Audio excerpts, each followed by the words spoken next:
Look, Kyle, we just kind of don't care about some dumb prince and his stupid wife. I don't care about them either. So then why do you talk about them all the time?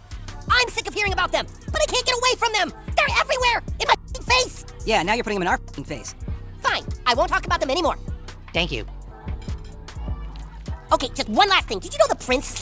I'm sorry. I feel like the focus is starting to shift off of me.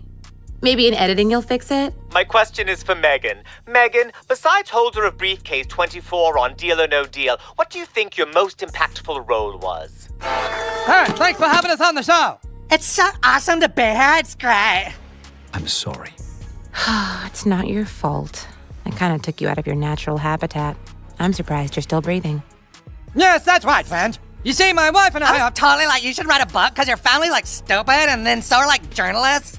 You really need to stop thinking in terms of palaces. We have to get jobs. I have to start auditioning again. Oh yes, you were on the very famous show Suits. More popular in the States than even Friends, you told us. Okay, so get this. Word's been flying around that Meghan Markle basically flexed her royal muscles and allegedly made Paramount yank a savage South Park episode right off the internet. And we're not talking lighthearted jokes here. Oh no. South Park went all in, dragging Meghan and Harry through the comedic gutter like it was personal. You know how South Park is. Zero filter, absolutely brutal. And this time they painted Meghan and Harry as these clout-chasing, we want privacy screaming contradiction machines. One minute they're begging for privacy, the next they're doing interviews, book tours, reality shows, you name it. And apparently Meghan just couldn't take it. Out of nowhere, the episode started disappearing, vanishing, poof, gone from platforms without a whisper of warning. And fans? Oh, they weren't buying the silence. People started pointing fingers right at Meghan's camp. No official statement, no oops technical error, just a quiet digital vanishing act. And it reeked of damage control. I mean, come on. Was this just her trying to erase something that rubbed her the wrong way? Or is this the beginning of a bigger power play? One thing's clear, the internet lost its mind, exploding with theories. Is Meghan Markle really that powerful? Like pulling strings at Paramount level powerful? But wait. This was just the surface. Because honey, the deeper you go, the messier it gets. We want privacy! We want privacy! I'm sorry. It's not your fault. I kind of took you out of your natural habitat. I'm surprised you're still breathing. I don't care. Don't care. What the hell? What did he just say? He victimized me. It's because I'm an ethnic woman. He can't do that. I'll see. Wait, you're ethnic? This is an outrage. So let me paint you this disaster. Picture a cartoon roast so brutal it left people clutching their pearls. South Park didn't hold back. They didn't just tease Meghan and Harry, they went for the kill. In this now legendary episode, the royal duo was reimagined as fame-hungry clowns who chant, "We want privacy," while doing the absolute most for attention. Media tours, global interviews, documentaries. It was like if irony had a baby and named it after them. Meghan's animated character holding a banner that literally said, "World Privacy Tour." And Harry, he was just there, following along like a confused puppy. Savage isn't even the word. But instead of laughing it off or clapping back in style, Meghan, she took it personally, like deep down personal. And let's be real, maybe South Park hit a nerve that wasn't supposed to be touched. What came next? Oh, it had all of us gasping. It has been several months now since our beloved Queen has died. All Canadians are finding it hard to go on. All Canadians, that is, except for our first guest, the Prince and his wife. It's so nice to have you back in London, Meghan. I've missed our little lunches. We've never had lunch together, Kate. Well, we must continue the tradition. There's this horrible spy who lives across the street from us, and we're gonna get him back by changing our brand. Is this you? Sorority girl, actress, influencer, victim. Yeah, that's totally me.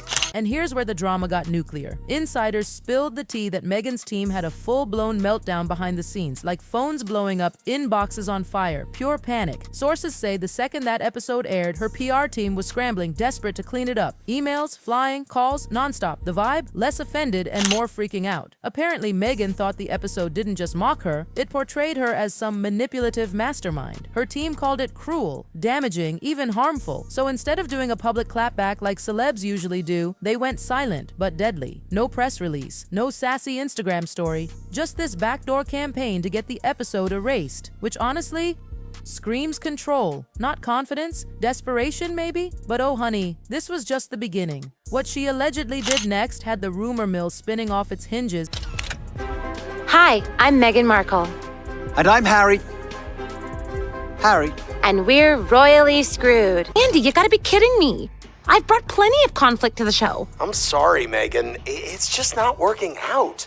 All you talked about all season was your line of ketchup. You just can't leave us alone, can you? Oh my god, he's so obsessed with us! And then boom, it was like the episode never even existed. Gone, deleted, wiped off the map. Fans across the globe suddenly couldn't find the episode anywhere, especially outside the US. One day it was there, the next it was ghosted. No warning, no countdown, no due to licensing notice, just gone. And that's when everyone started connecting the dots. Like, was this really just a coincidence, or did Meghan's team pull some powerful strings? The timing was way too suspicious. Just as the outrage was building, the episode magically disappears. Social media exploded. Screenshots, theories, conspiracy threads, you name it. People started asking, could a celebrity really get a major media company to pull an episode because her feelings were hurt? Was this censorship or just another glitch? Either way, the situation turned into a total disaster. And then Paramount opened their mouth and made it 10 times worse. So let me start with you, Sam. You've lived a life with the royal family, you've had everything handed to you, but you say your life has been hard, and now you've written all about it in your new book, Where? I'm sorry, I'm just really stressed. We're completely out of money. Maybe it's time we dip into your fortune from Suits. There is no fortune from Suits. Here's the part nobody's talking about. When Paramount was finally asked what the hell happened to the episode, their statement was so robotic, you'd think a bot wrote it. They claimed, get this, that it was all due to regional licensing issues. That's it. No mention of Meghan, no mention of South Park, just a cold, boring line that answered nothing. Fans weren't having it. They knew something shady was going on. If it was just a licensing thing, why this episode? Why now? Why the silence? It felt like a cover-up, like someone big and powerful was being protected. And considering Meghan's alleged history of working things quietly behind the scenes, people were not buying it. And here's the kicker. Meghan's got a secret weapon she's pulled before, and you bet she was ready to use it again. Hey, thanks for having us on the show. It's so awesome to be here, it's great. I don't know what to do. How are we going to pay for school for Archie? I have to tell you, I never realized so many things cost money. Like this chicken. I bet you had to pay for it. It seriously is driving me crazy. The prince plays drums all day. I don't even think he has a job. And I don't know what the hell she does. Why they even left Canada is beyond me. And she seems to just boss him around and make him do whatever she wants. I mean, why did they even leave Canada and move to South Park anyway? Because listen, Meghan's legal game is strong. Hollywood knows it. She doesn't play around. This woman has sued tabloids, taken on newspapers, even fought over private letters. So when she wants to shut something down, she goes straight to the legal playbook. Insiders say her team doesn't hesitate to throw around words like defamation, emotional distress, and reputation damage. Add a cease and desist on top of that, and boom, executives start sweating. And when you're a studio like Paramount, already juggling scandals and bad press, you don't want to go to war with a duchess in court. So the theory is they just gave in, quietly, pulled the episode, wiped their hands clean, walked away. But in doing that, they may have given Meghan more power than anyone expected. Power to control media that dares to make fun of her. And guess what? South Park was not about to take that lying down. She hates delete. You need to knock it off, and you're hitting everyone with that table. And please stop sending me samples. I hear you, Andy. I'll amp it up. I'll smash a wine glass. I'll tell Kyle she has Munchausen syndrome. I'll accuse Dorit of doing coke. Hey! Hey, you! Hey! What are you looking at? You ever heard of privacy? What? Oh no, honey, it didn't end there. South Park's creators, absolutely unbothered. In fact, Trey Parker and Matt Stone reportedly thought the whole scandal was hilarious. Sources say they weren't scared, they were entertained. And here's the tea. They're allegedly already working on a second episode. Yup, a sequel. And this time, they're going harder, not just mocking the fame-hungry image, but her alleged attempts to silence satire itself. If that's true, we're not just talking shade, we're talking full-blown scorched earth comedy. Meghan might have tried to delete the first roast, but the second one, it could turn her into a permanent punchline. The creators are known for this. Go after them, and they double down. They've done it for years. So if Meghan thought round one was brutal, round two could be a career-defining disaster. And the internet, oh, they were living for the chaos. Yes, that's right, friend. You see, my wife and I I was totally like, you should write a book because your family's like stupid and then so are like journalists. Bravo fired me. Well, not really, but basically, they only offered me friend of the housewives for next season. Prince of Canada and his wife moved in across the street from me. They had this huge jet parked in front of my house, and then they kept trying to get me to buy their stupid book. And you already know what happened next. The internet exploded. The moment rumors started flying that Meghan had a hand in the episode's removal, social media went into absolute overdrive. Hashtags like #FreeSouthPark, #It 2.0, and #CensorshipQueen were trending within hours. Everyone had an opinion. Everyone had a meme. Even people who usually defend Meghan were like, okay, this is too far. Because now it wasn't just about a cartoon. It became about free speech, about whether a celebrity, no matter how royal, should have the power to control comedy. TikTok was flooded. Reddit went wild. People accused Meghan of trying to create a royal safe space internet. And the louder people got, the more impossible it became to shut them up. But then, things got even juicier, because suddenly, emails began to leak. Look at this town. There's just something about it. Can we really move here and finally have our own privacy? My life. I will do anything for your privacy. So you hate journalists? That's right. And now you wrote a book that reports on the lives of the royal family. Right. So you're a journalist. Dad, do you have any cash for a cab? Oh, look. Grandma's on the money. I had never noticed that before. Oh, buckle up, because the next twist, leaked emails.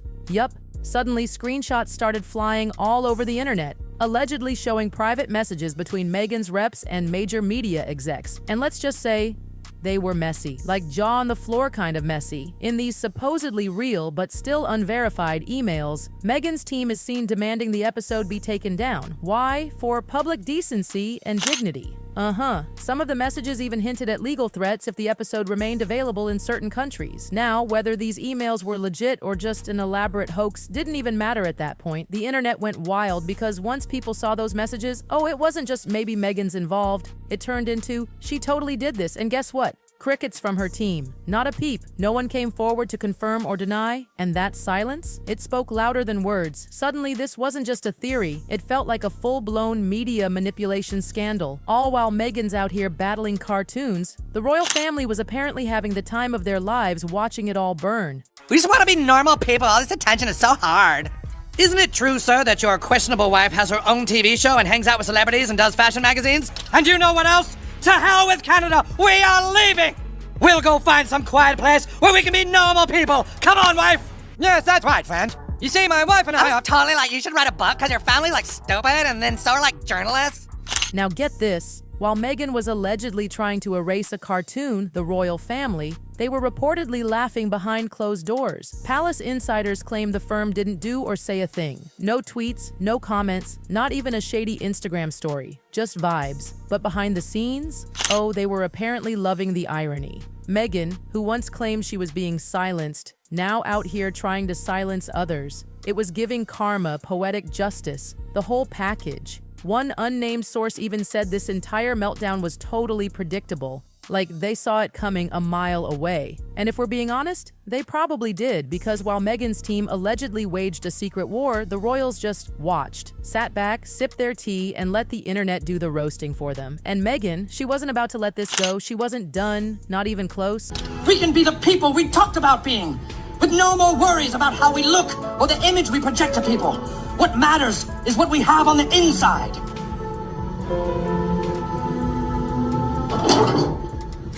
Hello? And then, oh, the plot thickens. The Streisand effect kicked in. If Meghan really thought taking the episode down would stop the backlash, she seriously underestimated the internet. Because instead of killing the controversy, she supercharged it. The moment people realized the episode had been erased, bootleg clips started popping up everywhere. TikTok, YouTube, Telegram, you name it. Suddenly, people who'd never even watched South Park were dying to see what the fuss was about. Fan edits went viral. Commentary channels were eating this drama alive for days. What should have been a one-week media cycle turned into an uncontrollable wildfire. And worse, her attempt to shut it down proved South Park's point, that she's all about controlling the narrative even when it means censoring comedy. She wanted to protect her image, but instead, she made herself look like someone who can't take a joke. And in Hollywood, that's a label that sticks like glue. But legal experts weren't about to sit this one out either. So all you'd have to do is Instagram yourselves using my ketchup. It'd be a huge help. I see. Well, that's something we'll definitely think about. Well, it's an apartment, so... Yes, an apartment palace, I know that.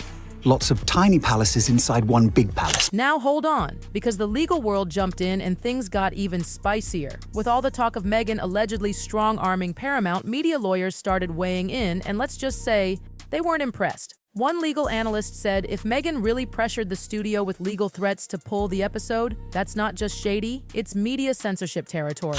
Even worse, they said it could be a new tactic, not suing outright, but scaring companies into self-censorship. It's not technically illegal, but it's, yeah, super unsettling. And the real question, where do we draw the line? Should public figures get to erase satire just because it hurts their feelings? Or is this the price of fame? The debate was suddenly way bigger than South Park. It wasn't even about Meghan anymore. It was about who controls media, who decides what's funny, and who gets to say, you can't joke about me. And the comedy world? Oh, they were furious. Thanks. Okay, see you later. Oh, would you pick up some milk?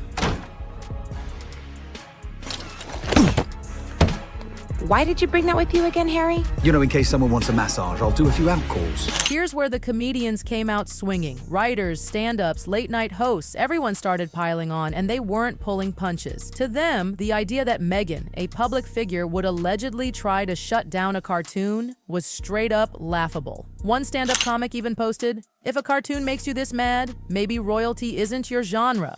Brutal. Others pointed out that by trying to delete the episode, Meghan just made it iconic. Gave it the kind of buzz no PR team could buy. The comedy scene thrives on poking the powerful. And when a celebrity punches back this hard, you become the joke. Some comics even thanked her. Literally, thanked her. Said she gave them weeks' worth of material. Served it up on a royal silver platter. It was a rare moment where comedians, no matter their politics, united on one thing. If you try to cancel the joke, you become the punchline. And Meghan, she was starting to look like the biggest one of all. And just picture this, in trying to wipe the episode off the face of the internet, Meghan might have accidentally made South Park legendary again. What started as a regular episode is now being hunted down like digital treasure. Fans call it iconic, not just for the content, but for what it symbolizes. It's now a statement, a moment, a battle cry for free speech. Because in the end, the harder you try to silence the joke, the louder it laughs. The louder it laughs.